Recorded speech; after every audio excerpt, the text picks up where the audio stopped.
자, 과학자들은 사람의 두뇌에서 1분에 48개의 생각이 떠오른다고 말합니다. 하루에 7만 개의 생각이 떠오르는 것입니다. 우리의 두뇌 속에서. 이 두뇌는 1000억 개의 뉴런과 100조 개의 시냅스가 우리 두뇌 속에서 연결되면서 생각과 감정이 흘러가는 길이 만들어지는 것입니다.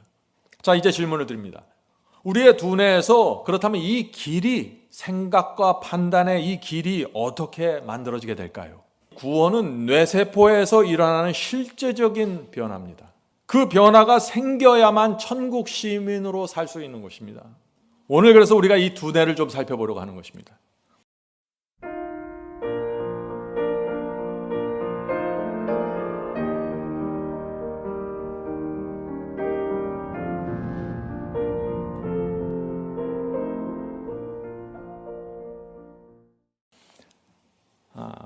아담과 하와가 처음 창조되고 에덴 동산에서 살면서 부부싸움을 했을까요? 아담이 한마디 하면은 하와가 등 돌리고 며칠 동안 말하지 않았을까요? 어떻게 생각하십니까? 아담과 하와는 그렇게 살지 않았습니다. 그들은 무엇을 보고 듣고 맛보고 만지든지 오해하지 않았습니다. 상대방의 마음을 의심하지 않았습니다. 아름답고 깨끗한 생각을 하면서 살았습니다. 순결한 감정을 느끼면서 살았습니다. 그들의 두뇌는 활기차고 생명이 넘쳤습니다. 자, 그런데 문제가 생겼죠. 죄가 지구에 시작된 이후 모든 것이 달라지게 되었습니다. 가장 무서운 변화가 인체 어디에서 생겼을까요? 두뇌에서 생겼습니다. 오늘 그래서 우리가 이 두뇌를 좀 살펴보려고 하는 것입니다. 하나님을 사랑하고 순종하는 것은 이 두뇌 속에서 이루어지는 역사인데 두뇌에 치명적인 문제가 생긴 것입니다. 어떤 문제가 생겼을까요? 쉽게 오해하게 되었습니다. 쉽게 삐지게 되었습니다. 쉽게 편견에 빠집니다. 듣고 보고 만지고 느낄 때 더러운 생각이 듭니다. 어떤 때는 이상한 감정이 생기게 됩니다. 성도 여러분, 이 많은 사람들이 이런 문제로 고통받고 있는 것입니다. 자, 그런데 이 아담의 죄 때문에 생긴 이런 문제가 과연 우리 속에서 해결될 수 있을까요? 주님을 믿으면 이런 문제가 해결될 수 있을까요? 하나님께서 어떻게 그 망가진 두뇌를 다시 회복시킬 수 있을까요? 오늘 우리가 이 문제를 좀 살펴보려고 하는 것입니다. 창세기 3장 15절입니다. 창세기 3장 15절. 내가 너로 여자와 원수가 되게 하고, 무슨 뜻입니까? 뱀, 사탄과 하나님의 백성, 이 여자가 원수가 되겠다는 것입니다. 서로 원수가 되고 적대시하게 되겠다는 것입니다. 죄로 망가진 사람들은 사탄의 친구로서 살아야 되는데 원수로 만들겠다는 것입니다. 이것은 하나님의 약속이죠. 자, 계속해서 읽어보겠습니다. 내가 너로 여자와 원수가 되게 하고 너의 후손도 여자의 후손과 원수가 되게 하리니.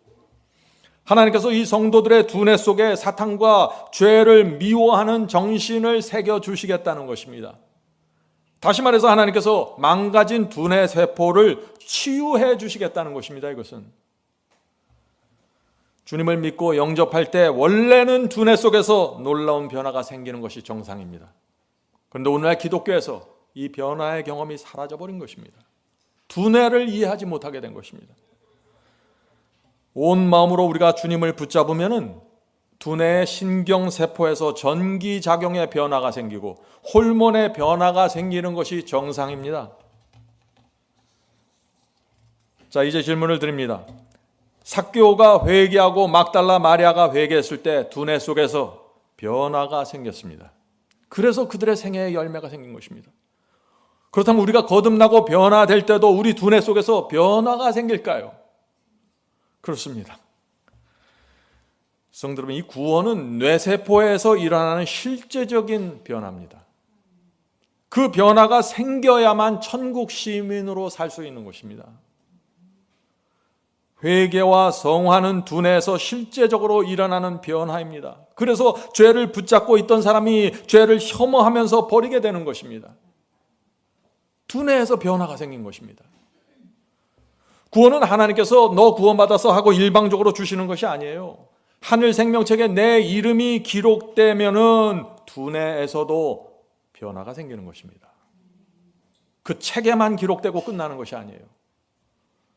오늘날 기독교에서 이 진리가 사라진 것입니다. 그래서 아무도 이 변화를 기대하지 않는 것입니다. 성도 여러분, 그리스도인은 이 구원과 의의 경험이 우리의 두뇌 속에서 어떻게 이루어지는지 이해해야 되는 것입니다. 자, 과학자들은 사람의 두뇌에서 1분에 48개의 생각이 떠오른다고 말합니다. 굉장하죠? 1분에 48개입니다. 1분에 이 48개의 생각이 처리되어야만 우리가 상황을 판단하고 대화를 진행할 수 있는 것입니다. 자, 1분에 48개를 생각하면 하루에 몇 개인가요?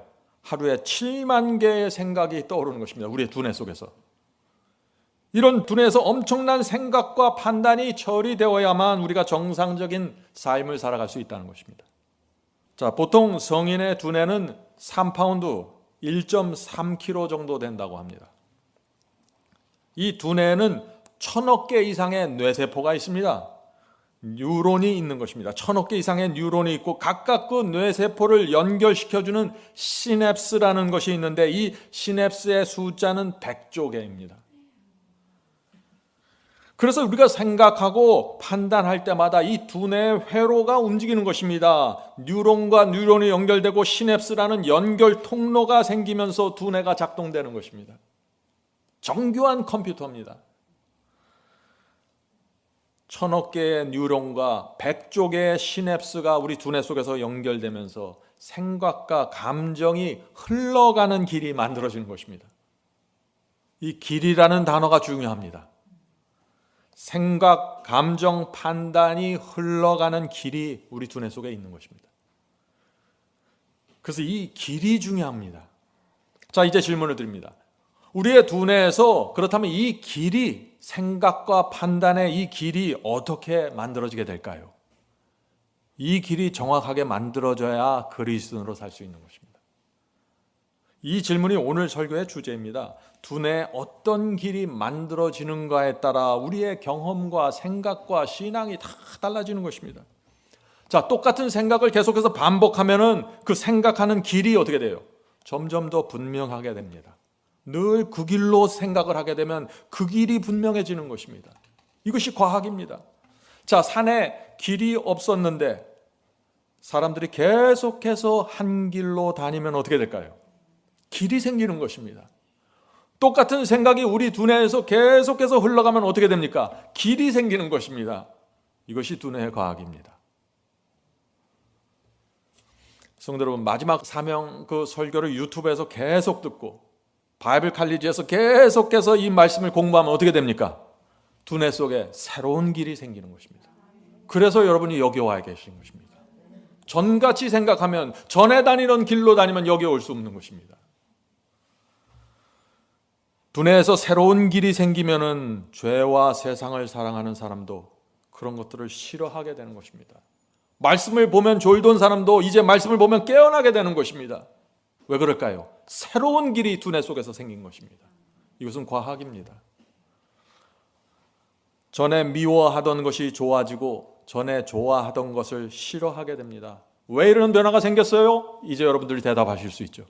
두뇌 속에 길이 생긴 것입니다. 성도 여러분, 이것이 말씀과 성령의 역사로 이루어지는 것입니다. 어디서요? 두뇌 세포 속에서요. 여러분이 하나님의 말씀을 어떤 마음과 어떤 태도로 대하는가에 따라서 두뇌에서 일어나는 역사가 전혀 달라지는 것입니다. 어떤 분들은 성경을 수십 번 읽어도 아무런 변화가 생기지 않습니다. 두뇌에서 세포가 자극되지 않고 뉴런이 연결되지 않고 시냅스가 연결시켜주지 못하는 것입니다. 그렇게 될 수도 있다는 것이에요. 여러분은 말씀을 어떻게 대하십니까? 뇌세포가 자극을 받고 시냅스에 길이 생길 수 있게 말씀을 존절히 대해야 합니다. 성령께서 역사하시는 것입니다. 그렇게 하지 않으면 뇌세포에 변화가 생기지 않는다는 것입니다. 오늘 말씀을 통해서 우리 뇌세포가 반응하게 되길 바랍니다. 변화가 우리의 두뇌 속에서 어떻게 생기는지 분명하게 깨닫게 되길 제가 간절히 부탁드립니다. 자, 이제 질문을 드립니다. 어떤 문제를 우리가 자주 생각하고 그 문제를 오랜 시간 동안 집중하면 어떻게 될까요? 길이 생긴다는 것입니다. 두뇌 생각의 길이 생깁니다. 내가 무엇을 생각하냐에 따라서 그 생각의 길이 열리는 것입니다. 자, 생각의 길이 열리면, 그 길이 생기면 어떻게 될까요? 생각하고 싶지 않아도 그 생각이 떠오르게 됩니다. 이것은 좋은 면과 나쁜 면에 다 적용이 될 수 있는 것이죠. 예를 들어보죠. 어떤 사람이 골프에 깊이 빠졌습니다. 계속해서 골프만 생각합니다. 어떻게 될까요? 침대에 누워서 천장을 보면 천장이 어떻게 돼요? 파란 골프장으로 보이게 되는 것입니다. 왜 그래요? 두뇌에 길이 생겼습니다. 생각하고 싶지 않아도 생각합니다. 신경세포와 시냅스가 서로 연결되면서 두뇌에 길을 만들어버린 것입니다. 성도 여러분, 이 두뇌에 길이 생긴다는 것이 무슨 뜻일까요? 표정과 태도와 행동이 고정이 되면서 습관이 생긴다는 것입니다. 그래서 솔로몬이 성경에 이런 말씀을 기록한 것입니다. 잠언서 4장 23절입니다. 잠언서 4장 23절. 모든 지킬 만한 것 중에 더욱 내 마음을 지키라. 생명의 근원이 이에서 남이라. 생명이 어디서 난다고요? 마음에서 난다는 것입니다. 그래서 우리의 인생에 지켜야 될 것이 많이 있지만 가장 집중해서 지켜야 될 것이 무엇이라는 것입니까? 마음을 지키라는 것입니다. 다시 말해서 두뇌를 지키라는 것입니다. 다시 말해서 두뇌 속에 어떤 길이 생기고 있는지 주의해서 보라는 것이에요. 그래서 이 솔로몬의 말을, 잠언서의 말씀을 두뇌 과학으로 다시 풀면 이런 뜻이 되는 것입니다. 두뇌 속에 어떤 길이 생기는지 잘 살펴야 합니다. 생각이 계속해서 반복되면 두뇌 속에 길이 만들어집니다. 일단 길이 만들어지면 그 길대로 행동하게 되고 그 길대로 습관이 생기고 그 길대로 성품이 형성됩니다.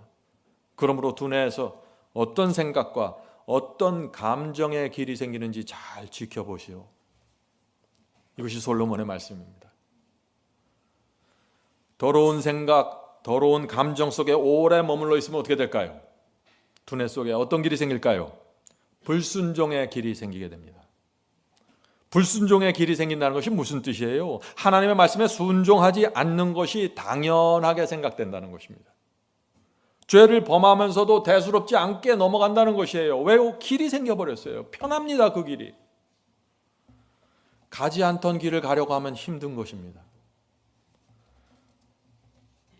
두려운 사실은 오늘 많은 그리스도인들의 두뇌 속에 수많은 불순종의 길들이 생겨버렸어요.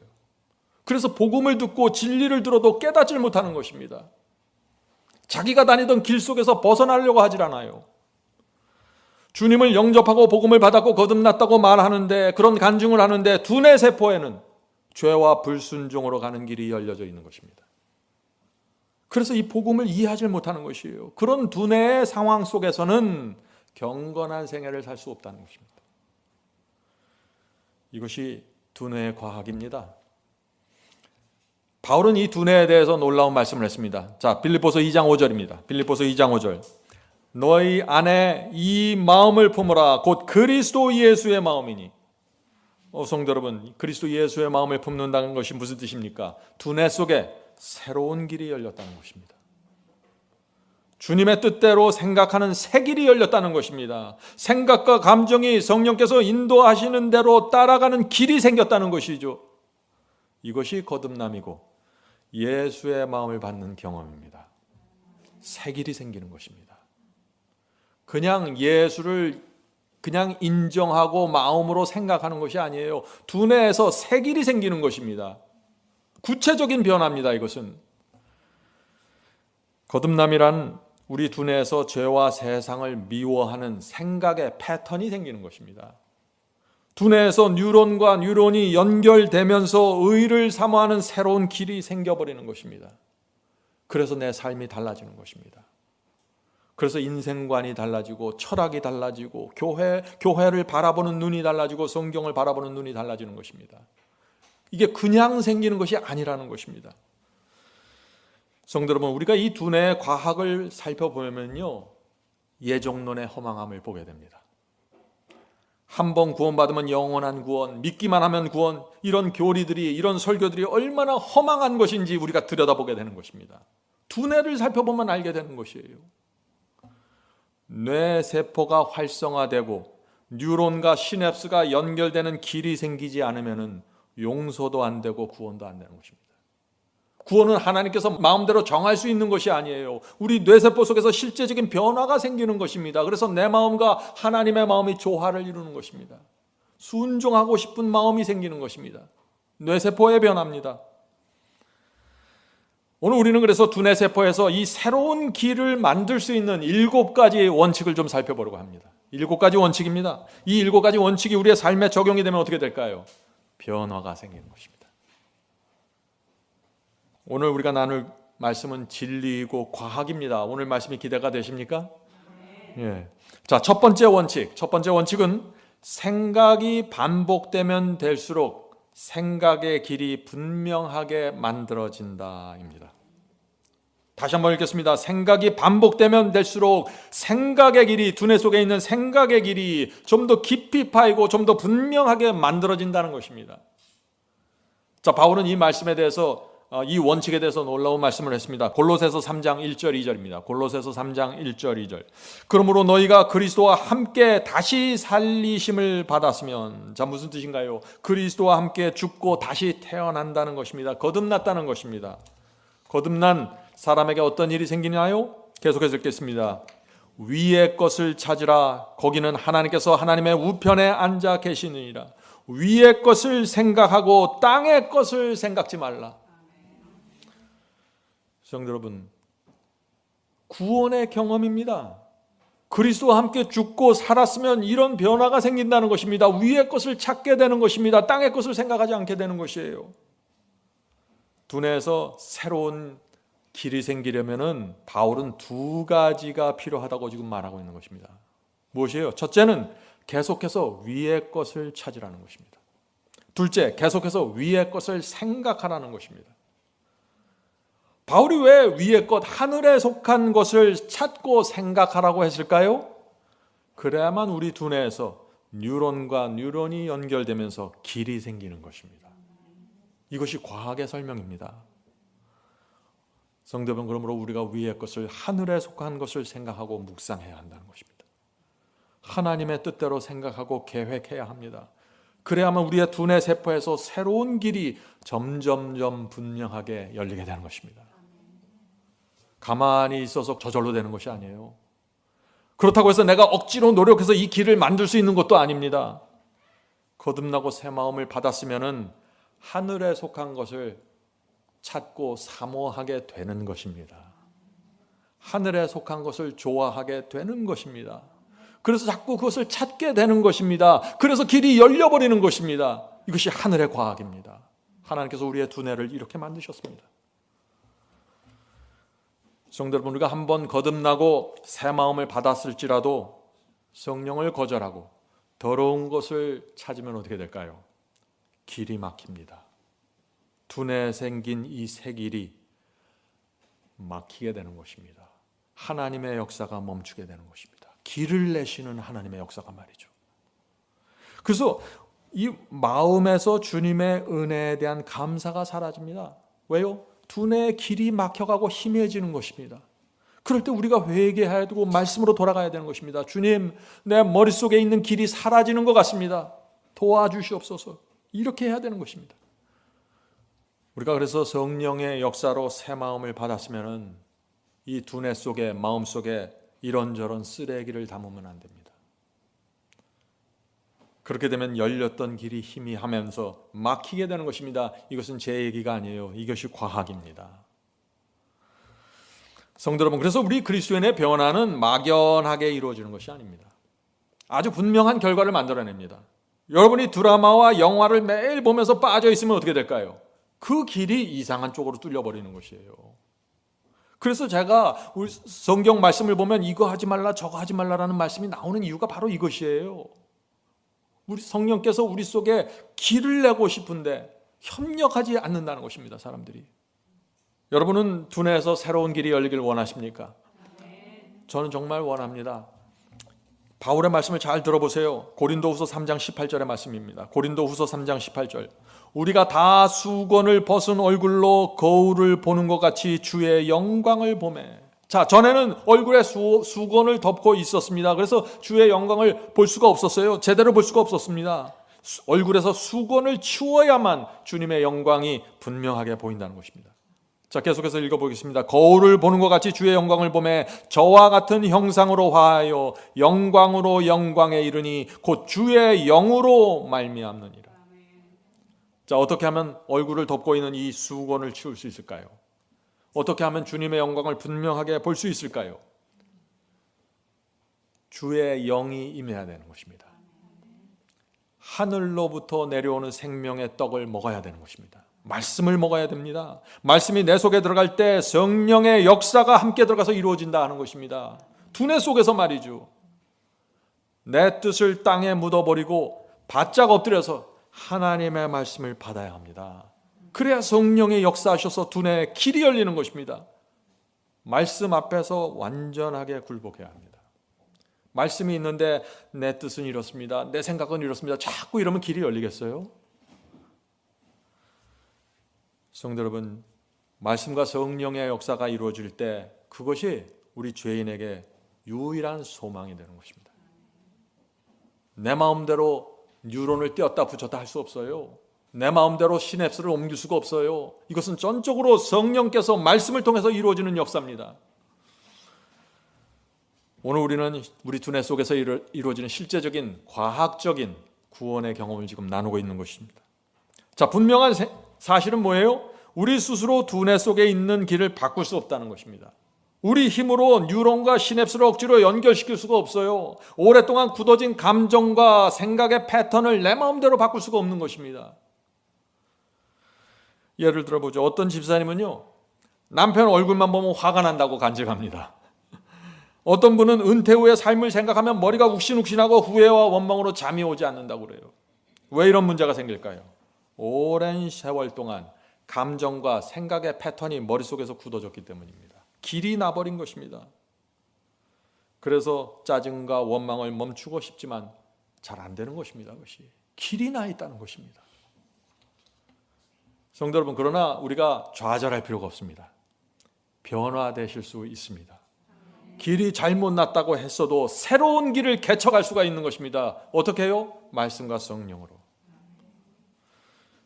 오늘 그래서 우리가 그 말씀과 방법을 배우는 것입니다. 두뇌의 신경세포는 한 번 연결되면서 그냥 새 길이 생겨버리는 것이 아니에요. 이 새 길은 서서히 생기는 것입니다. 길이 서서히 생긴다는 것이 무슨 뜻이에요? 자기도 모르는 사이에 조금씩 두뇌 속에서 길이 생기고 연결이 된다는 것입니다. 어제 다르고 오늘 다른 것이 아니에요. 여러분들 경험하셨을 것이에요. 바이블 칼리지를 몇 달 동안 열심히 하다 보니까 생각이 달라지고 감정이 달라지고 가는 길이 달라지고 진리를 바라보는 눈이 달라져 버렸어요. 무슨 일이 생긴 것이에요? 두뇌 속에 뉴런의 변화가 생긴 것입니다. 계속적인 말씀이 필요합니다. 오해하지 마세요. 이 조금씩 길이 생긴다는 것을 오해하면 안 됩니다. 주님께 드리는 내 굴복과 헌신은 전적으로 이루어져야 합니다. 순종은 분명하게 이루어져야 합니다. 나누지 않는 마음으로 주님을 섬겨야 해요. 그러나 신경세포가 연결되면서 길이 생기는 것은 서서히 이루어진다는 것입니다. 한 번 내가 순종하고 굴복했다고 그냥 고속도로처럼 길이 뻥 뚫려버리는 것이 아니에요. 많은 사람들이 그런 식으로 기대를 해서 자꾸 실망하는 것입니다. 신경세포가 연결되면서 이 길이 생기는 과정은 서서히 일어납니다. 하늘에 속한 생각을 찾고 하늘의 말씀을 자꾸 들여다보면서 반복되면서 길이 조금씩 연결되어 나가는 것입니다. 그렇게 해서 이 두뇌에서 새로운 길이 생기면 어떻게 될까요? 새로운 길이 생기면 그때는 경건한 생각과 아름다운 감정이 훨씬 더 자연스럽고 자유롭게 이루어지는 것입니다. 길이 생겼다는 증거입니다. 성도 여러분, 그래서 좁은 길을 계속해서 걸으셔야 되는 것입니다. 계속해서 나를 부인하고 십자가를 지는 경험이 필요한 것입니다. 그런 성도들의 두뇌 속에서 새 길이 만들어지는 것입니다. 이것이 두뇌의 과학입니다. 자, 제가 이런 설교를 하면 많은 분들이 이런 얘기를 하죠. 목사님, 그렇게 신앙을 하면 너무나 힘듭니다. 인생이 재미없고 바보처럼 살아야 됩니다. 오해입니다. 왜냐하면 우리는 감사함으로 이 길을 걷는 것입니다. 주님의 은혜에 대한 감사가 있으면 기쁜 마음으로 좁은 길을 가게 되는 것입니다. 그런 사람의 두뇌에서 새 길이 열리는 경험이 계속해서 이루어지게 된다 하는 것입니다. 성도 여러분, 그런데 이 두뇌에서 이 새로운 길이 열리는데 아주 극적으로 빠르게 열리는 사람도 있습니다. 어떤 사람일까요? 기적적으로 암이 치료되면 그런 변화가 생길 수도 있습니다. 사형수가 갑자기 사형을 탕감받으면 엄청난 일이 생깁니다. 회개와 감사가 온몸을 전율하면서 전기작용이 일어나고 강력한 호르몬이 분비되면서 몸과 마음이 치료될 수 있는 것입니다. 새 길이 열릴 수 있습니다. 그러나 한번 그런 경험을 한 사람도 말씀과 성령을 계속해서 따라가지 않으면 어떻게 될까요? 그 열렸던 길이 희미해지고 막히게 되는 것입니다. 그것이 두뇌 과학입니다. 오늘 많은 사람들의 두뇌 세포에 영성의 길이 막혀 있습니다. 그래서 대화를 해도 무슨 대화를 하는지 모르겠어요. 길이 없는 것도 아니고 있는 것도 아닌 그런 상태로 살아가는 것입니다. 그것이 바로 라오디게아 교회 상태입니다. 애매합니다. 성도 여러분, 어떻게 하면 우리의 뇌세포에 그 영적인 길이 열리게 될까요? 바울의 말씀을 들어보세요. 바울은 골로새서에서 놀라운 말씀을 합니다. 골로새서 4장 12절. 골로새서 4장 12절. 그리스도 예수의 종인 에브라가 너에게 문안하느니라. 그가 항상 너희를 위하여 애써 기도하며 너희로 하나님의 모든 뜻 가운데서 완전하고 확신 있게 서기를 구하나니. 성도 여러분, 오늘 많은 사람들이 이런 말씀을 대하면 어떻게 할 줄 모르지 감당하지 못해서 쩔쩔맵니다. 완전하고 확신 있게 서기를 구한다. 성도 여러분, 우리가 정말 주님을 사랑하면, 주님의 말씀을 정말 믿고 신뢰하면 완전하게 굴복하게 됩니다. 주여, 제가 여기 있습니다. 제가 굴복하겠습니다. 확신을 갖고 말씀을 붙잡게 됩니다. 애매하지 않게 됩니다. 그러나 변화는 서서히 일어납니다. 굴복은 완전하지만 변화는 서서히 일어난다는 것입니다. 반은 세상을 사랑하고 반은 주님을 사랑하면 그것은 굴복이 아닙니다. 그래서 변화도 생기지 않고 길도 생기지 않는 것입니다. 성도 여러분, 오늘 나누는 이 말씀이 정말 마음속에 정확하게 새겨지게 되길 바랍니다. 열심히 신앙하는 것 같지만은 그 노력과 그 희생과 그 헌신이 허지로 돌아갈 수 있다는 것입니다. 말씀을 붙잡고 성령께 굴복하면, 그런 신앙을 갖고 믿음으로 걸어가면 어떻게 돼요? 세월이 흘러가면서 두뇌 세포에 반드시 새 길이 생깁니다. 이것은 과학이고 하나님의 약속입니다. 그렇게 되면 어떻게 돼요? 옛 습관이 사라지고 새로운 의의 습관이 생기게 되는 것입니다. 주님을 따르는 마음과 태도가 애매하면, 그런데 무슨 문제가 생겨요? 성령께서 역사를 하실 수가 없다는 것입니다. 분명하게 역사하실 수 없어요. 성령의 역사는 우리의 굴복과 비례하는 것입니다. 우리의 전적인 마음과 비례해요. 자, 두뇌에서 새 길을 만드는 두 번째 원칙 보겠습니다. 두 번째 원칙은 이것입니다. 진리가 아닌 어떤 생각도 받아들이지 말라. 부정적인 생각이 떠올라도 그것을 받아들이지 말라. 이렇게 말씀드리면 굉장히 가혹하게 보이죠. 그런데 이게 제 말씀이 아니에요. 바울의 말씀이에요. 자, 바울은 이 두 번째 원칙을 이렇게 제시합니다. 고린도후서 10장 5절. 고린도후서 10장 5절. 하나님을 아는 것을 대적하여 높아진 것을 다 무너뜨리고, 몇 개만 무너뜨려요? 다 무너뜨리고 모든 생각을 사로잡아 그리스도께 복종하게 하니. 성도 여러분, 하나님을 대적하는 생각이 있으면 당연히 그리스도께 복종시켜야죠. 부정적인 생각, 어두운 생각이 우리 마음속에 떠오르면 그것을 사로잡아 그리스도께 복종시키라는 것입니다. 그것이 바울의 호소입니다. 성령께서 내 두뇌 속에서 그 생각이 나쁘다고 하실 때 그 생각을 주님께 복종시키라는 것입니다. 이것은 한꺼번에 모두 이루어진다가 아니라 매번 성령께서 날마다 가르쳐 주십니다. 그 생각은 나쁘다, 그 생각은 좋다, 가르쳐 주세요. 그것대로 따라가면 되는 것입니다. 자, 이렇게 주님께 나가면 어떤 변화가 생길까요? 두뇌에서 색일이 생긴다는 것입니다. 뉴런과 뉴런이 연결되면서 색일이 생긴다는 것입니다. 성도 여러분, 우리가 살다 보면, 신앙을 하다 보면 어떤 때 마귀가 우리를 찾아와서 이렇게 말하죠. 너는 가망이 없다. 아무리 애써도 지옥에 갈 거야 하고 속삭입니다. 그럴 때 우리 속에 참 절망적인 생각이 떠오르죠. 그럴 때 어떻게 해야 된다고요? 그런 생각을 다 사로잡아 그리스도께 복종시키라고요. 결코 흔들리지 않는 주님의 자비와 사랑을 바라보라는 것입니다. 성도 여러분, 우리의 생각을 사로잡아 그리스도께 복종시킨다는 것은 많은 의미를 포함하고 있는 것입니다. 이렇게 하면은 두뇌에서 색일이 열리게 된다는 것입니다. 부정적인 생각이 있는데 그것을 가만히 내버려 두면 어떻게 돼요? 큰 시험을 받아서 잘못된 길이 뚫려버린다는 것이에요. 큰 시험에 빠집니다. 그러면 성도 여러분, 오해할 여지가 있고 미워해야 할 이유가 있을 때도 조심해야 되는 것입니다. 내게 이유가 있다고 해서 그것을 붙잡고 있고 그것을 주장하면 엉뚱한 길이 뚫려버립니다. 그것이 두뇌의 법칙이에요.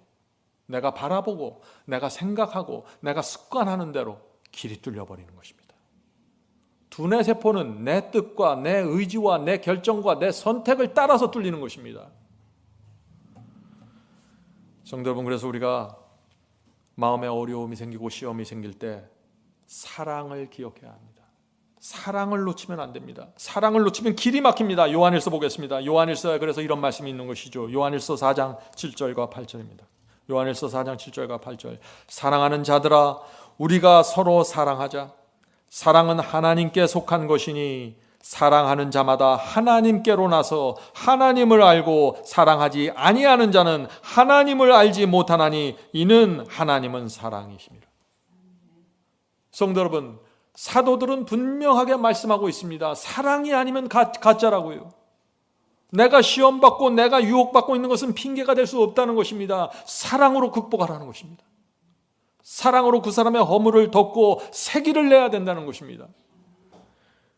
성도 여러분, 이 거짓과 진리는, 참된 복음과 거짓 복음은 분명하게 판단하고 분별해야 합니다.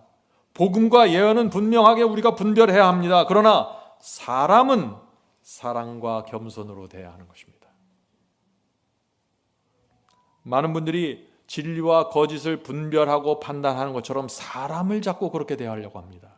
여기서 문제가 생기는 것이에요. 우리가 사람들과 교제하고 대화할 때 우리 마음속에 여러 가지 생각과 판단이 떠오를 수 있습니다. 그것은 죄가 아니에요. 그것은 자연스러운 현상입니다. 그러나 문제는 내 판단과 두뇌에서 이루어지는 내 판단과 내 생각이 틀릴 수 있다는 것입니다. 우리의 컴퓨터는 완전한 것이 아니에요.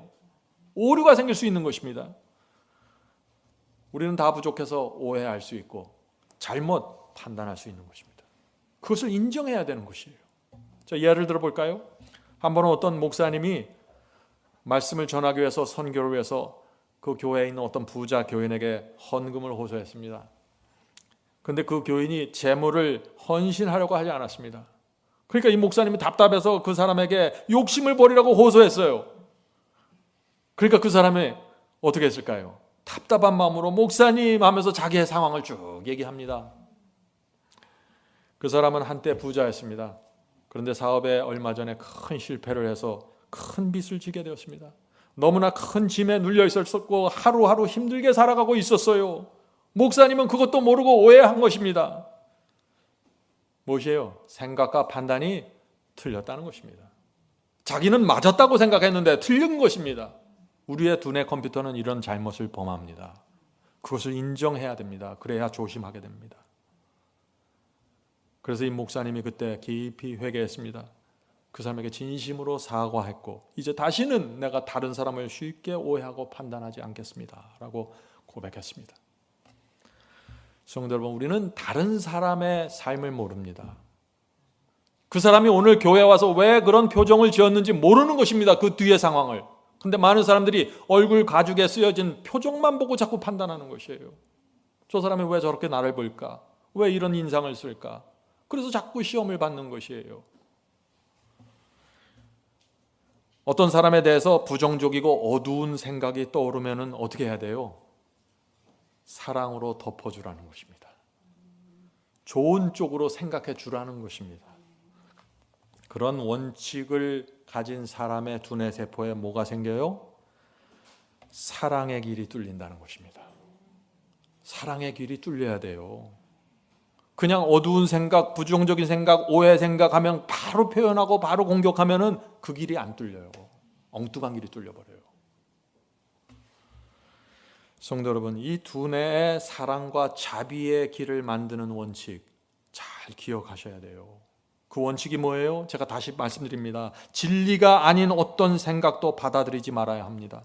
부정적인 생각, 어두운 생각이 떠오를 때 그것을 거절해야 합니다. 내 생각과 내 느낌이 틀릴 수 있다는 사실을 인정해야 합니다. 내 컴퓨터에는 한계가 있다는 사실을 인정해야 돼요. 사랑과 자비로 배려해 주어야 합니다. 저 사람의 표정이 저런지 나는 이해가 안 되지만 나는 사랑으로 덮겠습니다 하고 기도해야 되는 것이에요. 그래야 두뇌에 새로운 길이 열리는 것입니다. 성령께서 열어주십니다. 그것이 그리스도인의 변화입니다. 성도 여러분, 제가 이것을 얼마나 강조해야 될까요? 실제적인 변화로 들어가셔야 돼요.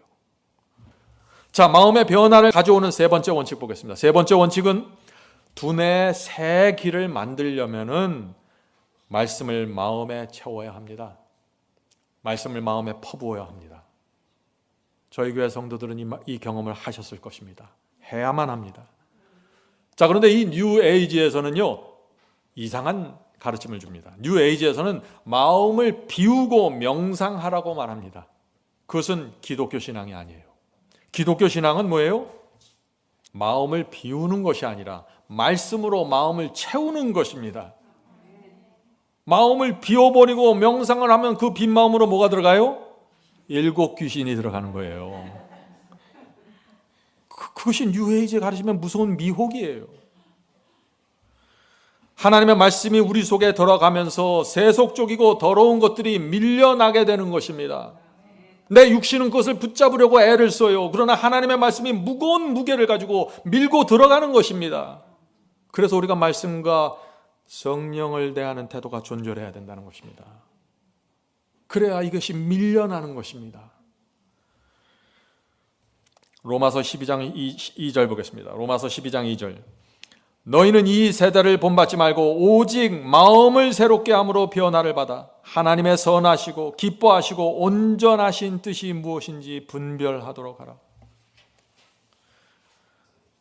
이 바울과 사도들은 항상 하나님의 온전하신 뜻이라는 표현을 쓰기를 좋아합니다. 왜요? 주님의 뜻을 대충 알고 따라가지 말라는 것이에요. 그렇게 하면 두뇌에서 길이 생기지 않는다는 것입니다. 성도 여러분, 어떻게 하면 마음이 새롭게 될 수 있어요? 말씀을 마음에 퍼부어야만 변화가 생깁니다. 제가 잘 아는 어떤 청년의 이야기를 들려드리겠습니다. 어떤 청년이 있었는데 그 청년은 어렸을 때부터 이런저런 일에 관심이 많았습니다. 인생에 분명한 목적이 없었습니다. 교회는 다녔는데 말씀에 집중하지 않았어요. 그러니까 변화되지 않았겠죠. 그런데 어느 날 하나님의 은혜로 이 진리의 소중함을 보게 되었습니다. 밭에 감추인 보화를 발견했습니다. 이 청년은 기쁨으로 주님을 영접했습니다. 교회를 다닌 지 오랜 세월이 지나간 후에 그런 경험을 갖게 된 것입니다. 주님께 온 마음을 빼앗겼습니다.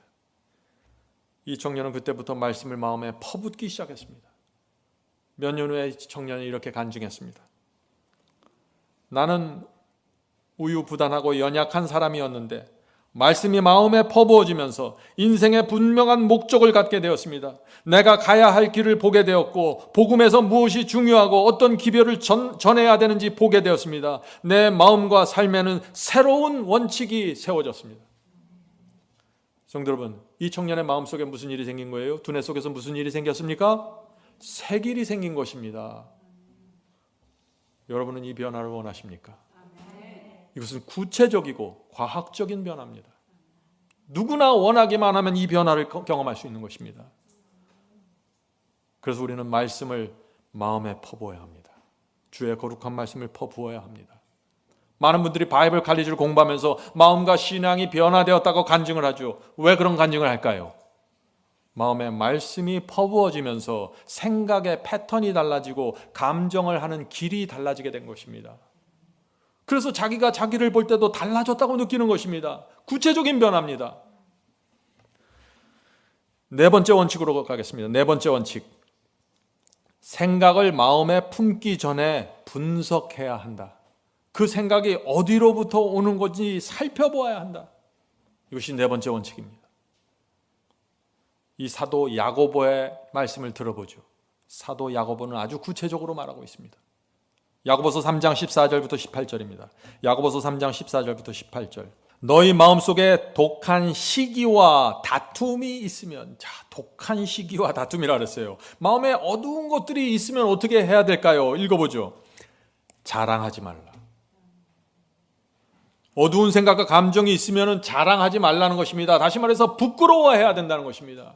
성도 여러분, 우리 속에, 우리 마음 속에 시기와 다툼과 더럽고 부정적인 것이 있으면 그건 부끄러운 것입니다. 자랑하지 말라. 진리를 거스려 거짓말하지 말라. 이 말씀이 무슨 뜻인가요? 이 말씀은 스스로 속이지 말라는 것입니다. 내 마음속에 지금 어두운 것과 더러운 것이 있는데 없는 척하지 말라는 것이에요. 하나님 앞에 나가 고백하라는 것입니다. 내가 지금 이런 문제가 있습니다 하고 정직하게 고백하라는 것입니다. 15절 보겠습니다. 이러한 지혜는 위로부터 내려온 것이 아니요 세상적이요 정욕적이요 마귀적이니. 무슨 뜻이에요? 마음에 어둠과 더러움이 있는데 없는 척하는 것은 뭐예요? 세상적이고 정욕적이고 마귀적이라고요. 성도 여러분, 성경은 자기를 기만하고 속이는 것을 강력하게 경고하고 있는 것입니다. 왜 그럴까요? 자기를 기만하면 의의 길이 열리지 않아요. 두뇌 속에서. 하나님께서 우리를 구원하실 수가 없습니다. 자, 16절 보겠습니다. 시기와 다툼이 있는 곳에는 요란과 모든 악한 일이 있음이니라. 오직 위로부터 난 지혜는 첫째 성결하고 다음에 화평하고 관용하고 양순하며 긍휼과 선한 열매가 가득하고 편벽과 거짓이 없나니 화평케 하는 자들은 화평으로 심어 의의 열매를 거두느니라. 성도 여러분, 내 속에서 올라오는 생각을 잘 분석해야 합니다. 잘못하면 착각합니다. 문제가 있는데 문제가 없는 것처럼 내 스스로를 정당화시켜버릴 수가 있어요. 그래서 조심하라고 지금 얘기하고 있는 것입니다. 내 속에서 어떤 생각이 올라올 때 그것이 순결한 것인지, 그것이 정말 하나님의 뜻에 합당한 것인지, 더러운 것인지 분석해야 합니다. 판단해야 하는 것입니다. 많은 사람들이 여기서 큰 문제에 빠져요. 이 문제, 여기서. 자기 속에 악하고 어두운 생각이 있는데 나는 괜찮아, 나는 문제가 없어 자꾸 말하는 것입니다. 뭐예요? 자기를 속이는 것입니다. 야고보는 그런 태도를 뭐라고 얘기해요? 세상적이고 정욕적이고 마귀적이라고. 성도 여러분, 사도 야고보의 마음을 이해해야 됩니다. 그렇게 하면 우리 속에서 길이 열리지 않는다는 것입니다. 변화의 길 말이죠. 어린아이처럼 단순한 심령으로 주여 제 속에서 이런 느낌과 이런 생각이 떠오르는데 이것이 무엇입니까? 내가 지금 내 마음에 시험을 받아서 지금 내가 내 스스로를 정당화시키고 있는 것인가요? 가르쳐 주시옵소서. 이렇게 하면은 빠져나옵니다. 성도 여러분, 우리의 마음을 맑게 하고 정신을 풍요롭게 하는 생각이 아니면은 하늘로부터 오는 것이 아닐 수 있는 것입니다. 그럴 때는 단호하게 버려야 되는 것입니다. 성도, 우리가 이런 원칙을 갖고 살아가면은 하나님께서 반드시 우리의 두뇌 속에서 새로운 길을 열어주신다는 것입니다. 이것이 약속이에요. 새 길은 하나님께서 열어주시는 것입니다. 자, 다섯째 원칙 보겠습니다. 다섯째 원칙. 다섯째는 생각은 행위를 만들고 행위는 그 생각을 강화시켜준다. 자, 생각을 자꾸 하면은 그것이 행위가 되고 또 우리가 행위를 자꾸 하면 그것은 생각을 강화시켜 준다는 것입니다. 잠언서 16장 3절 킹 제임스 성경으로 보겠습니다. 잠언서 16장 3절 너희 행위를 주께 맡기라. 그리하면 너의 생각이 바로 서리라. 잠언서는 분명히 얘기하죠. 너희 행위를 주께 맡기라. 너희 행위를 바꾸라는 것입니다. 그렇게 하면은 생각이 올바로 서게 된다는 것입니다. 참 이상하게 들리는 말씀이에요, 이것은. 옛날에는요, 심리학에서 이런 식으로 가르치질 않았어요. 옛날에는 심리학에서 생각이 행위를 가져온다고 말했습니다. 생각이 어떠한가에 따라서 행동이 따라온다고 가르쳤어요. 그래서 행동을 바꾸려면 생각을 바꿔야 한다고 했습니다. 그런데 오늘날 현대 심리학은 다릅니다. 현대 심리학은 이렇게 말합니다. 생각과 행동은 서로 연결되어 있다고 말하는 것입니다. 그래서 생각은 행동을 가져오고 행동은 생각을 더 강화시켜 준다고 가르치는 것입니다. 그래서 어떤 행동을 자꾸 하면서 습관화되면 생각도 그 행동을 따라서 움직이게 된다는 것입니다. 이것이 오늘날의 과학입니다. 자, 흥미있는 실험을 했습니다. 세 그룹의 사람들에게 이렇게 요구했습니다. 자, 이제부터 여러분은 시험에 들어가는데 실험에 참여하는 동안 적극적으로 우리가 원하는 대로 반응하셔야 됩니다. 여러분이 동의하든지 동의하지 않든지 적극적으로 행동하십시오. 그러면서 이 세 그룹의 사람이 있는데 첫 번째 그룹에게 이렇게 말합니다. 첫 번째 그룹은 여러분들은 아주 슬프게 행동하십시오. 여러분 속에 슬픔이 있을지라도 슬픔이 없을지라도 슬픈 행동을 해야 됩니다. 이것이 실험입니다. 서로 슬픈 얘기를 서로에게 들려주십시오. 얘기하다가 슬퍼서 눈물을 흘려도 좋습니다. 이 실험에서 우리는 여러분의 슬픔의 정도를 측정할 것입니다 하고 첫 번째 그룹에게 이야기를 했습니다. 자, 두 번째 그룹에게는 분노의 실험이 이루어집니다. 이제 여러분에게는 분노의 실험이 이루어집니다. 여러분은 서로 화내고 분내해야 합니다. 서로 짜증을 내야 됩니다. 그러면 우리는 여러분의 분노의 그 정도를 측정할 것입니다. 실험이 끝난 다음에 측정한다는 것이죠. 자, 셋째 그룹에는 이런 요구를 했습니다.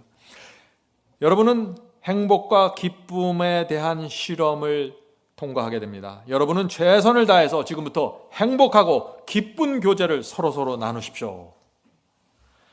자, 이런 실험을 3주 동안 하게 되었는데 3주에 어떤 결과가 생겼을까요? 슬픔을 얘기하고 서로 화내고 분노했던 그룹은 어떻게 돼요? 어떤 일이 생겼을까요? 사람들과의 관계가 다 깨져버렸어요. 실제로 불행하게 되었습니다. 그리고 그 그룹에 속했던 모든 사람들에서 서로 부정적이 되어버렸어요. 실망하게 되고. 그런데 행복과 기쁨으로 교제했던 사람들은 실제로 기쁨과 행복이 생겨버렸습니다. 참 이상하죠? 이 실험에 참여했던 사람들은 자기네들이 지금 실험에 참여하는 것이고 실제가 아니라는 것을 다 알고 있었어요. 그런데 실험에 참여해서 말하고 행동하면서 서로에 대해서 부정적이 되어버렸고 알지도 못하는 사람들 괜히 부정적이 되어버린 거예요. 슬프고 분노하게 되었어요. 그런데 세 번째 그룹은 행복과 기쁨을 누리게 되었어요. 성도분, 제가 무엇을 말하는 것입니까? 이것은 속과 겉이 다른 그 위선의 힘이 있다는 것을 말하는 것이 아니에요. 지금 과학자들은 이 실험을 통해서 분명한 결론을 도출하는 것입니다. 그것은 이것입니다. 생각의 패턴을 바꾸기 원하면 행동을 바꿔야 한다. 이것이 과학자들이 내린 결론이에요. 생각의 패턴을 바꾸기 원하면 행동을 바꿔야 한다. 긍정적으로 생각하기 원하면 긍정적인 말을 하고 행동을 해야 한다. 영적인 생각을 하기 원하면 행동을 바꿔야 한다. 이런 제안을 한 것입니다. 이것이 솔로몬의 말씀입니다. 성도 여러분, 영적인 습관을 가지려면 우리가 행동을 어떻게 바꿔야 될까요? 아침에 일어나면 기도해야 됩니다. 기도하는 시간을 떼어놓아야 합니다. 말씀을 듣고 살피는 시간을 따로 떼어놔야 되는 것입니다. 행동이 있어야 되는 것입니다. 이렇게 행동하면 어떻게 돼요? 영적으로 생각하는 패턴이 우리 두뇌 속에서 생긴다는 것입니다. 다시 말해서 두뇌에 새로운 길이 열리게 되는 것이죠. 성도 여러분, 놀라운 것은 바울이 이 말씀을 하셨어요. 그 말씀 볼까요? 디모데전서 4장 8절. 디모데전서 4장 8절입니다. 육체의 연습은 약간의 유익이 있으나 경건의 훈련은 범사에 유익하니 금세와 내세에 약속이 있느니라. 성도 여러분, 우리가 경건의 훈련을 해야 할까요? 해야 합니다. 오늘 많은 사람들이 이 경건의 훈련을 우습게 생각합니다. 무시해요. 관심이 없습니다. 자, 우리가 경건의 훈련을 그렇다면 어떻게 해야 할까요? 매일 예배드리는 훈련이 필요합니다. 말씀을 듣고 성령을 받았을 때 그 말씀을 정리해서 마음에 새기는 훈련이 필요한 것입니다. 이런 훈련이 되어 있지 않으면 어떻게 돼요? 새가 날아와서 내 마음에 떨어진 그 말씀의 씨를 쪼아 먹어버리는 것입니다. 사라져버리는 것이에요. 말씀은 들었는데 복음은 뿌리를 내리지 못하게 되는 것이죠. 성령께서 내게 호소하실 때 내 뜻을 버리고 순종하는, 자기를 부인하고 순종하는 훈련이 필요한 것입니다. 봉사에 적극적으로 참여하는 훈련이 필요한 것입니다. 어려운 자들을 볼 때 동정하고 돕는 훈련이 필요합니다. 복음을 나누고 전하는 훈련이 필요합니다. 이런 행위들이 필요한 것입니다. 그럴 때 생각이 따라가게 된다고요. 자, 6번째 법칙입니다. 6번째 원칙은 신앙과 생각이 변화되기 원하면 하나님께 능력을 구하면서 생활의 습관을 바꾸어야 합니다. 자, 데살로니가전서 5장 23절 보겠습니다. 데살로니가전서 5장 23절. 평강의 하나님이 친히 너희로 온전히 거룩하게 하시고, 우리 스스로 거룩하게 되는 것이 아니에요. 하나님께서 우리를 변화시키시고 우리 두뇌 속에서 성화시켜 주시는 것입니다. 자, 계속해서 읽어보죠. 또 너희 온 영과, 영은 정신을 말하는 것입니다. 온 영과 혼과, 혼은 영적인 상태, 신앙적인 면을 말하는 것이죠. 온 영과 혼과 몸이 우리 주 예수 그리스도의 강림하실 때 흠없게 보존되기를 원하는. 자, 이 말씀이 무슨 뜻이에요? 우리의 영과 혼과 몸은 서로 깊이 영향을 미친다는 것입니다. 우리의 정신과 영성과 몸이 서로 영향을 미친다는 것입니다. 관계가 있다는 것이에요. 자, 예를 들어보죠. 여러분들 다 이런 경험을 하실 것입니다. 여러분이 잠을 충분히 자지 못하고 휴식이 부족하면 어떻게 돼요? 몸이 피곤해지죠? 몸만 피곤해지나요? 아니죠. 정신과 영성에 부정적인 영향을 미치게 되는 것이죠. 왜 그래요? 이 세 가지가 영과 혼과 몸이 연결되어 있기 때문이에요. 그래서 몸이 피곤하면 짜증이 쉽게 납니다. 감정이 쉽게 흔들리게 돼요. 어떤 사람들은 몸이 피곤한데 새벽에 일어나서 또 기도하러 가요. 더 피곤해져요. 더 짜증이 나요. 그리고 나서 기도했는데 왜 이게 고쳐지지 않지? 이렇게 혼돈하는 것이에요. 몸과 영과 혼이 연결되어 있다는 사실을 잊지 말아야 돼요. 지금 나에게 일어나는 이런 문제가 지금 어디에서 문제의 뿌리가 있는지 분석해야 되는 것입니다. 그래서 여러분들이 확고한 생각과 신앙을 갖기 원하면 잠을 충분히 주무시고 휴식을 취하시고 이런 것들이 경건의 훈련이라는 것입니다.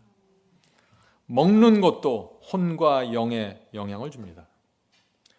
우리 몸에 담배 연기가 들어가면 어떻게 됩니까? 우리 몸에 술이 들어가면 어떻게 됩니까? 정신과 마음에 부정적인 영향을 줍니다. 왜요? 혼과 영과 몸이 연결되어 있습니다. 설탕을 많이 섭취하면 어떻게 될까요? 쉽게 감정이 흔들립니다. 비타민 B가 충분히 공급되면 어떻게 될까요? 정신과 신경을 침착하게 하는 데 도움을 줍니다. 이건 제 얘기가 아니에요. 전부 과학자들이 한 얘기지. 인체의 영향이 불균형하면 생각하는 능력이 떨어집니다. 운동이 부족하고 산소가 부족하면 어떻게 될까요? 두뇌 활동이 저하됩니다. 생각의 활력을 잃어버리게 됩니다. 맑은 공기를 마시면서 하나님의 말씀을 깊이 묵상하면 성령께서 역사하시면 마음의 평화가 생깁니다. 산소가 두뇌에 공급되는 것이 필요한 것입니다. 성도 여러분, 혼과 영과 몸이 서로 연결되어 있습니다. 그런데 사탄은 이 중요한 진리를 보지 못하게 막는 것입니다. 그래서 아무 생각 없이 살아가게 하는 것이에요. 믿기만 하면 된다고 하고 살아가는 것입니다. 바울은 먹든지 마시든지 무엇을 하든지 하나님의 영광을 위해서 하라고 하는데 사탄은 이 진리를 보지 못하게 막는 것입니다. 어떻게 하면 우리의 영과 혼과 몸이 활기를 찾게 될까요? 몸을 잘 보존하시고 하나님의 약속을 붙잡고 명상하세요. 진리를 마음에 새기십시오. 성령의 은혜를 구하면서 찬송을 부르십시오. 그렇게 하면은 영과 혼과 몸에 생명의 활기가 흐르게 된다는 것입니다. 바울의 말씀입니다. 저도 그래서 몸과 마음의 활기가 잃어버리는 것처럼 느끼면 어떻게 해요? 저도 운동을 하려고 애를 쓰고 음식을 조절하려고 애를 씁니다. 왜요? 저는 영과 혼과 몸이 연결되어 있다는 진리를 믿기 때문입니다. 기억하세요. 신앙과 생각을 바꾸기 원하면 어떻게 해요? 하나님의 능력을 구하면서 생활의 습관을 바꾸셔야 합니다. 여러분의 잠자는 시간과 생활의 계획을 하세요. 아무렇게나 살면 안 됩니다. 몸을 함부로 걸리시면 안 돼요. 자, 7째 원칙입니다. 마음의 문에 스크린을 설치해야 합니다. 마음의 문에 스크린을 설치하라는 것입니다. 자, 제가 서울에 처음 왔을 때 밤에 잠을 자는데 창문을 열어놓고 잠을 잤어요. 더워서. 근데 그 창문에 스크린이 없었습니다. 어떤 일이 생겼을까요? 모기들이 들어와 갖고 아주 성가셔서 잠을 못 잤어요. 제가 잘라 그러면 왱왱거리죠. 귀에서 자꾸 여기저기 물어뜯죠. 그래서 잠자다가 2시인가 3시에 일어나서 모기 잡으러 돌아다녔어요. 왜 이런 문제가 생겼나요? 스크린이 없기 때문이에요. 성도 여러분, 이 마음의 문에 스크린이 없으면은 영적인 모기들이 들어옵니다. 바울은 그래서 이 7가지만 받아들이는, 우리의 두뇌 속에, 우리의 마음에 7가지만 받아들이는 스크린이 필요하다고 말하고 있습니다. 자, 그 말씀을 볼까요? 참 바울은 별 말씀을 다 하셨어요. 자, 이거 보세요. 빌립보서 4장 8절입니다. 킹 제임스 성경입니다. 빌립보서 4장 8절. 끝으로 형제들아, 무엇이든지 진실한 것과 무엇이든지 정직한 것과, 자, 여기서 정직이라는 것은 뭐 사람 앞에 정직하라는 뜻도 있지만 하나님의 말씀 앞에서 정직하라는 것입니다. 무엇이든지 정직한 것과 무엇이든지 의로운 것과 무엇이든지 순수한 것과, 자, 순수하다는 말이 뭐예요? 하나님 앞에 감추인 것이 없고 위선이 없다는 것이죠. 무엇이든지 순수한 것과 무엇이든지 사랑스러운 것과 무엇이든지 좋은 평판이 있는 것과 덕이 있는 것과 칭찬이 되는 것이 있거든 이런 것들을 곰곰이 생각하라. 자, 이런 것들을 곰곰이 생각하는 것이 뭐예요? 이것을 마음에 받아들여서 곰곰이 생각하면서 간직하라는 것입니다. 이것 이외에는, 이 7가지 이외에는 어떻게 해요? 거절하라는 것입니다. 성도 여러분, 진실하며 정직하며 의로우며 순수하며 사랑스러우며 좋은 평판이 있으며 덕이 있으며 칭찬이 되는 것, 이 7가지가 있으면 마음에 받아들이는 것입니다. 그리고 나머지 것들은 거절하는 것입니다. 왜냐하면 이 나머지 다른 것들이 마음에 들어오면 어떻게 돼요? 마음에 모기가 들어온다는 것입니다. 마음의 평강을 잃어버립니다. 기도가 막히게 됩니다. 마음이 세속적이 되고 영성을 잃어버리게 됩니다. 성도 여러분, 이것이 하나님의 호소입니다. 너희들이 주님을 사랑하지, 주께서 가신 길을 너희들이 따라가고 싶지, 내가 그 마음을 잘 알아. 그런데 그걸 정말 너희들이 마음속에서 실현하기 원하면은 마음에 스크린이 있어야 되는 것이야. 마음 문에 스크린이 달려 있으면 우리에게 어떤 변화가 생길까요? 여러분 속에 이 변화가 생겼는지 잘 들어보세요. 여러분이 텔레비전을 볼 때, 유튜브를 볼 때, 사람들과 대화할 때 성령께서 정확하게 알려주시면 여러분 마음에 스크린이 있는 것입니다. 교회를 오래 다녀도 이 스크린이 없는 사람들이 있어요. 성령께서 정확하게 알려주십니다. 이것이 진실된 것인지 아닌지, 이것이 정직한 것인지 아닌지, 이것이 의로운 것인지 아닌지, 순수한 것인지 아닌지, 사랑스러운 것인지 아닌지, 좋은 평판이 되는 것인지 아닌지, 덕이 있고 칭찬이 되는 것인지 아닌지 내가 결정하는 것이 아니라 성령께서 우리 양심 속에 알려주신다는 것입니다. 이런 성령의 알려주심이 있는 사람은 마음에 스크린이 있는 것입니다. 성도 여러분, 교회를 오래 다닌다고 이것이 생기는 것이 아니에요. 하나님의 말씀과 성령 앞에서 굴복하기를 원하는 사람들에게 스크린이 생기는 것입니다.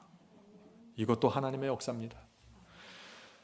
성도 여러분, 오늘 제가 높은 표준을 말씀드리는 것 같죠? 하나님께서는 우리에게 완벽을 기대하시는 것은 아니에요. 그러나 우리는 그리스도의 군사로서 최선을 다해야 하는 것입니다. 하나님께서는 우리가 이 세상에서 빛과 소금으로 살게 될 것을 원하시는 것이에요. 주님께서는 우리가 사랑스럽고 영적으로 매력이 있는 사람이 되길 원합니다.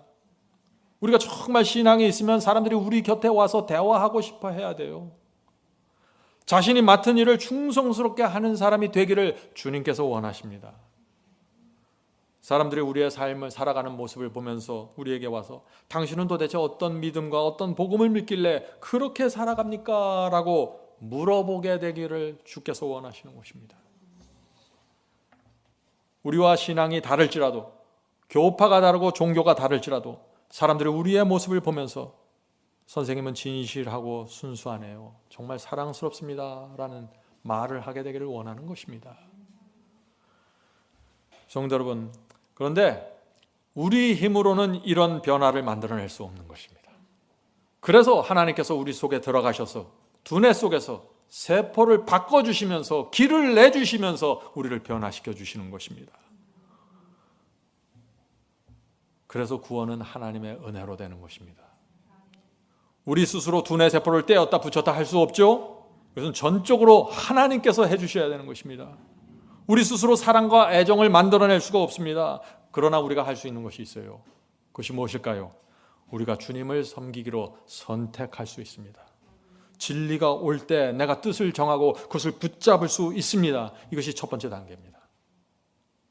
이 첫 번째 단계가 이루어지면은 성령께서 두뇌 속에서 역사하셔서 새로운 길을 열어주시기 원하는 것입니다.